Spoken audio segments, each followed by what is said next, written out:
Deksimizin devamı yani ikinci hürmetlik vatandaşım mavzumunda. Prezident Trump çünkü kandak cevap kaytırdı. Avval taam berip, keyniden bir kaçat salıdı. Mavzulu haber 8. ayına 8. gün Dovitor betidi ilan kılındı. Çünkü yakında bir hatarlık komiteti de Çavuşengi embargo yürgüzüş doğrusunda kararga kollaş bileti taşıldı.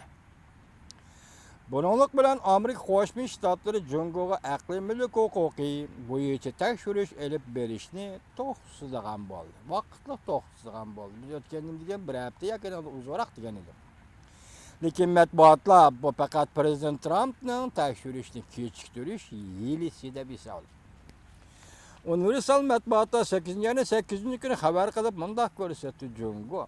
Çavuşandan do'sti bo'lish bilen belki bexatarlık komitetini inkar qilish huquqi bor bo'lganlikdan yaqinda bexatarlık komitetining Çavuşanga embargo yurgizishni qo'lladi. Bu harakat suhbatni ilgari surish uchun deb qaraldi. Amerikalik bir nafar amaldor mundaq ko'rsatdi. Jungo bexatarlık komitetining Çavuşanga embargo yurgizish qarorini qo'llaganlikdan Amerika Qo'shma Shtatlarining prezidenti Trump bir hafta yoki uzunroq kutib turgandan keyin iqlimlik huquqi bo'yicha Jungoga tekshirish elib berishni to'xtatib turishni qaror qildi. Bu bir nafar Amerika amaldor yana mundaq ko'rsatdi. Prezident Trump aqldamonlari Jungoning iqlimlik huquqiga xilof qilishiga yana diqqat qildi.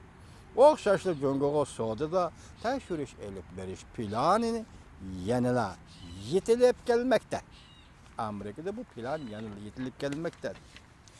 Aslında Jungoga sodu tekshirish elib berish to'g'risida bayonot 8. ayının 4. günü ilan kılınat.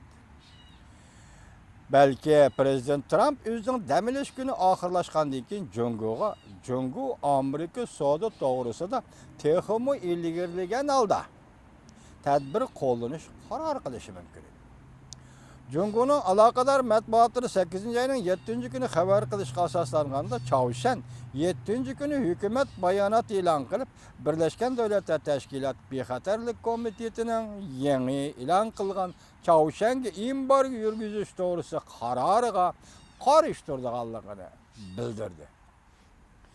Bayanatı mundaq ko'rsatildi Çavuşan'ın yadro qurollarga ega bo'lishi Amerika'nın popozisidan Mudofaa qilish uchun o'zini qo'g'dashni tanlash tadbiridir.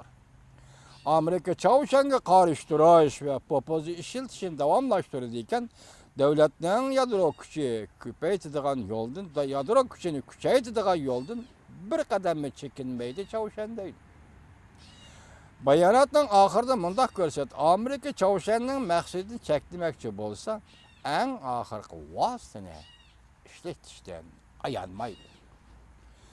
Devlet 40% Amerikalik Çavuşanning yadro aslolariga havo hujumi qilib zarb berishni qo'lladi. Mavzuli xabar 8. ayının 7. kuni Vanvitor betida e'lon qilindi. Hozirgacha bugun 2 kun o'tdi.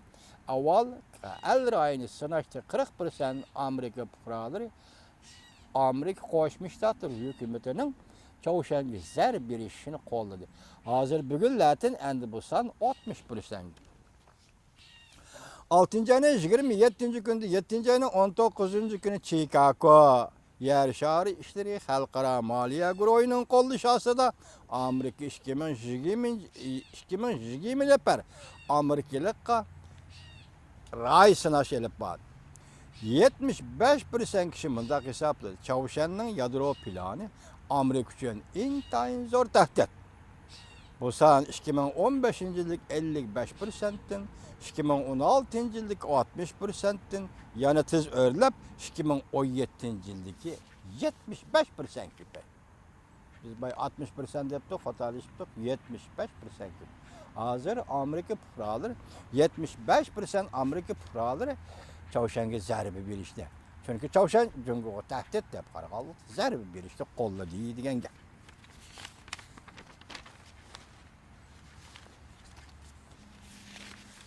Amerika Çavuşan tagligini oshkorladi. Akıbet intayin eğer mavzulu haber 8. ayının 10. günü Amerika avazından Xitay tili programması ilan kılındı. Haber bundak başlar. Seul, Amerika Çavuşan harbiy tokunuş 101 ihtimallığının xatırı örülmekte. Haftanın 3. günü Çavuşan mundaq dedi. Amerika'nın Tinç Okeandaki teritoriyası Guam aralığı raketa bilen hücum kılış layihasi tepsili tadqiq kılıvatımız dedi. Bu haber yetip gelişten bir qancha saat burun Amerika Qo'shma Shtatlarının prezidenti Trump Çavuşan'a agahlandırış verip Amerikaga kelavatqan her qanday tahdid ot yalqini ve gazap bilen zarb berishga uchraydi. Amerika ovozini Seulda turishliq muxbiri Poli Ann Faden xabar qilib bundaq ko'rsatdi. Amerika Çavuşan'a cheklik zarbi basimi ajallik zarb berganlik bo'lib hisoblanadi. Nayt tezlikda zor ko'lamlik yadro urushiga aylanib ketishi mumkin. Demek Amerika Çavuşan'a çeklik zarbasi mi? Nayt zor ko'lamli yadro uruşu aylanib ketishi mumkin. Eng yaxshi bo'lgan ahvol aslida Amerikaning Çavuşan'ning raketa qo'yib berish bazalariga yoki yadro aslalarga cheklik zarb beradigan bo'lsa, Çavuşan'ning qaytarma zarb berish kuchini zaxmlantirasimi? Undaqda Çavuşan'ning rahbarlarini suhbatga izlanadigan, g'alaba qilolmaydigan urushdan voz kechib bir meydan urushdan voz kechib yaltiydigan bir holga keltirishi mumkin. Ikkala ehtimol. Çavuşan agahlandırıp bundaq ko'rsatdi.